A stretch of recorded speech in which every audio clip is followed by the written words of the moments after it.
نبی کریم صلی اللہ علیہ وسلم نے سورت فاتحہ کی بہت سے فضائل و مناقب جو بیان کیا، آپ کو پتہ ہے اس کو سورت الصلاۃ بھی کہتے ہیں۔ انشاءاللہ کبھی موقع آیا اس کے اوپر تفصیلی گفتگو ہوگی، لیکن ایک مجرب نسخہ اس حوالے سے جو ہمارے اسلاف بیان کرتے ہیں۔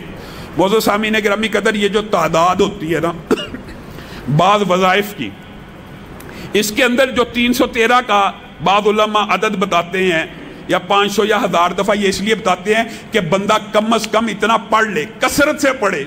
اگر تعداد نہ بتائی جائے لوگ پڑھتے نہیں ہیں، اور یہ جو تعداد ہوتی ہے نا یہ اصل میں رسول اللہ صلی اللہ علیہ وسلم سے ثابت نہیں ہوتی، یہ لوگوں کے ذاتی تجربات ہوتے ہیں۔ رسول اللہ سے بعض وظائف کی تعداد ثابت ہے، انشاءاللہ وہ بھی آپ کے سامنے رکھیں گے۔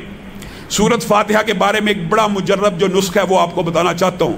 حافظ محمد گوندلوی صاحب رحمہ اللہ اور ہمارے اسلاف بیان کرتے ہیں کہ انسان کسی موذی مرض کا شکار ہو جائے، کسی بیماری کا شکار ہو جائے، تو اس کو چاہیے یا تو سورت فاتحہ کو 7 مرتبہ پڑھا کرے، 7 مرتبہ پڑھا کرے، یا سورت فاتحہ اکیلی کو 41 مرتبہ پڑھا اور اس کا دم کیا کرے، کہ پانی کے اوپر پڑھ کے یا اپنے اوپر براہ راست اس کا دم کر لیا کرے۔ یہ دونوں مجرب ترین وظیفے ہیں۔ اور مولانا عبدالستار حماد جو مفتی اعظم ہیں اہل حدیث کے، وہ خود بیان کرتے ہیں میں نے اپنی بیماری کے اندر سورت فاتحہ 7 مرتبہ، یہ بھی نوٹ کر لیں، سورت بقرہ کی پہلی 5 آیات 7 مرتبہ، آیت الکرسی 7 مرتبہ، اور چاروں کل آخری 7 مرتبہ پڑھے ہیں۔ میں نے آج تک کوئی گولی اور دوائی ڈاکٹروں کی نہیں لی۔